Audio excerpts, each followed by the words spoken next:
Takeover naman sa Senado ang labag sa konstitusyon at rules ng Senado ayon kay Senator Loren Legarda.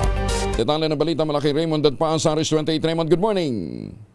Labag sa ating saligang batas at sa rules ng Senado ang ginawang takeover sa liderato ng Senado. Ito ang deklarasyon ni Senador Loren Legarda matapos italaga ng grupo nila Senador Tito Soto at 11 kasamahan si Senador Sherwin Gatchalian bilang Senate President pro tempore at Acting Senate President. Ayon kay Legarda, hindi maaaring makapaghalal ng Senate President at Senate President pro tempore kung wala silang 13 bilang ng mga senador.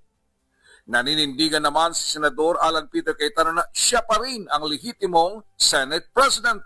Lahat ng ginawa ng 12 senador kahapon ay labag sa ating konstitusyon at rules ng Senado. Dahil dito inihayag ni Cayetano na tuloy ang hearing ng Senate Blue Ribbon Committee hinggil sa flood control ngayong araw. Kahit na sinabi na ni Senador Erwin Tulfo bilang bagong talagang chairman ng Senate Blue Ribbon Committee na sa Lunes na ang hearing ng komite. Binigyang katwiran naman ng bagong talagang acting Senate President na si Senator Sherwin Gatchalian na lumabag sa batas at rules ang dating majority.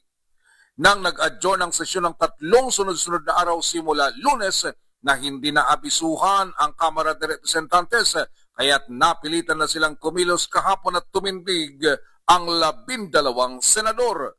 Narito si Senador Sherwin Gatchalian. The Senate has been adjourned and unable to resume session for the past 2 days, placing us on the brink of constitutional violation had we not convened today. Thus, in the absence of a duly consulted postponement and the continued absence of the former Senate President pro tempore, and members of the majority, we are compelled to call the session to order.